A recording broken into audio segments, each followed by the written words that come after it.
جو اہل حدیث ہے، جو آپ کا سلفی ہے، وہ اس میں یہ مزار وزار پیر مرید کسی میں بلیو نہیں کرتا. وہ کہتا ہے صرف آپ اور اللہ، آپ کے بیچ میں کوئی انٹرفیرنس نہیں، کچھ نہیں.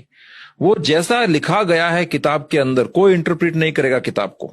جیسا کتاب کے اندر لکھا گیا اس کو لٹرل فالو کرتے ہیں. اس کو مطلب کتاب اس پر لکھا ہے کہ اس آدمی کے اوپر تھوکنا ہے تو آپ کو تھوکنا ہے.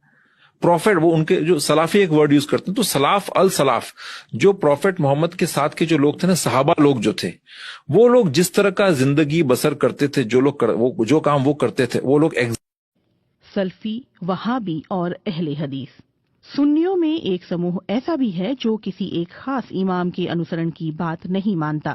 ان کا کہنا ہے کہ شریعت کو سمجھنے اور اس کا صحیح ڈھنگ سے پالن کرنے کے لیے سیدھے قرآن اور حدیث یعنی پیغمبر محمد کے کہے ہوئے شبد کا ادھین کرنا چاہیے. اسی سمدائے کو سلفی اور اہل حدیث اور وہابی آدی کے نام سے جانا جاتا ہے. یہ سمپردائے 4 اماموں کے گیان، ان کے شودھ ادھین اور ان کے ساہتیہ کی قدر کرتا ہے. لیکن اس کا کہنا ہے کہ ان اماموں میں سے کسی ایک کا انوسرن انیواریہ نہیں ہے. ان کی جو باتیں قرآن اور حدیث کے انوسار ہیں اس پر عمل تو صحیح ہے، لیکن کسی بھی وواداسپد چیز میں انتم فیصلہ قرآن اور حدیث کا ماننا چاہیے. بلکہ بعض میں آپ سے کہوں کہ اہل حدیث کے عالم ہمارے پاس آئے، تقریر کر کے گئے، اس میں شیعہ نے بھی تقریر کی، باقی مسالک نے بھی کی، لیکن مدح اہل بیت میں جو گہری باتیں اور جو بڑی باتیں اہل حدیث کے عالم نے کی وہ کسی اور نے نہیں کی. اور میں خود حیران. مولانا صاحب، اہل حدیث کی تعداد ہمارے شہر میں بڑھ رہی ہے، اس کی کیا وجہ ہے؟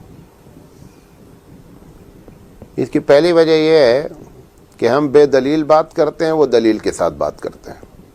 پہلی وجہ. ہمارے ہاں مدارس میں ہم کو فقہ پڑھائی جاتی ہے اور حدیث سے دلیل نہیں دی جاتی ہے. یہ بنیادی وجہ ہے. سر، اہل حدیث جس طرح نبی الاسلام کو مانتے ہیں نا، اس طرح اور کوئی نہیں مانتا. کیونکہ آپ لوگوں نے تو لوگوں کے بنائے ہوئے امام بنائے ہوئے ہیں. اہل حدیث نے اس کو امام مانا ہوا ہے جس کو اللہ نے امام بنایا. ما ضل صاحبکم وما غوی. اہل حدیث کی آپ کے بزرگوں سے کوئی دشمنی نہیں ہے. وہ جو کچھ کہتے ہیں نبی الاسلام کی محبت میں کہتے ہیں. آپ ذرا ان کے قریب ہوں، آپ کو پتہ چلے گا کہ اہل حدیث نے نبی الاسلام کو صحیح مانا ہے. باقی تو صرف نام کے ہی مان رہے ہیں. ٹھیک. اس دور میں کتاب و سنت کا اور قرآن و حدیث کا سچا محافظ اگر کوئی ہے تو اے اہل حدیثوں وہ تم ہو. کعبے کے رب کی قسم، کتاب و سنت کے سچے علمبردار اگر کوئی ہے تو وہ تم ہو. نبی اکرم کی دعوت کے سچے محافظ اگر کوئی ہو تو تم ہو. اللہ کی کتاب کو، شریعت محمد کو اپنی اصلی شکل میں اگر کسی نے باقی رکھا ہے تو اہل حدیثوں وہ تم ہو. سارے لوگوں نے آمیزش ملاوٹ شروع کر دی. کسی کے ہاں پیروں کی ملاوٹ، کسی کے ہاں فقیہوں کی ملاوٹ، کسی کے ہاں اماموں کی ملاوٹ، کسی کے ہاں محدثوں کی ملاوٹ. اگر فقیہوں، اماموں، محدثوں، پیروں اور ولیوں کی ملاوٹ سے رب کا دیا ہوا سچا اسلام، شریعت محمدی کا سچا پاسدار اور خالص اسلام اگر کسی کے پاس ہے تو اے اہل حدیثوں تمہارے پاس ہے. تم اس کی حفاظت کرو، تم اس کی رہبری کرو. انشاءاللہ قیامت کی صبح تک کوئی تمہارا کچھ نہیں بگاڑ سکتا. لا تزال طائفۃ من امتی علی الحق منصورین. ایک گروہ ہمیشہ حق پر رہے گا. لا یضرهم من خالفهم. کوئی بھی مخالف قیامت کی صبح تک ان کا کوئی کچھ نہیں کر سکتا. کہ میری امت کا ایک گروہ ہمیشہ حق کے اوپر رہے گا. ایک گروہ، لا تزال طائفۃ، ایک گروہ میری امت کا ہمیشہ حق کے اوپر رہے گا. اسے رسوا کرنے والے قطعاً اس کو تکلیف نہیں پہنچا سکتے یہاں تک کہ قیامت آ جائے.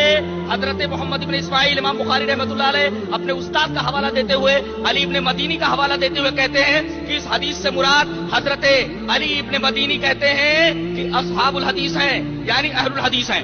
امام بخاری رحمۃ اللہ علیہ نے یہ بتایا کہ وہ گروہ جو قیامت تک میری امت کے اندر رہے گا، میرے زمانے سے لے کر کے تا قیام قیامت، جبکہ سورج مشرق سے نہ نکل کر کے مغرب کی طرف سے نکلے اس وقت تک ایک گروہ رہے گا، ہمیشہ حق کے اوپر قائم رہے گا اور اسے رسوا کرنے والے کوئی تکلیف نہیں پہنچا سکتے، کوئی ضرر نہیں پہنچا سکتے. علی ابن مدینی کا حوالہ دیتے ہوئے امام بخاری رحمۃ اللہ علیہ نے فرمایا کہ ہم اصحاب الحدیث، وہ اصحاب الحدیث ہیں. اصحاب الحدیث اور اہل الحدیث دونوں کا مطلب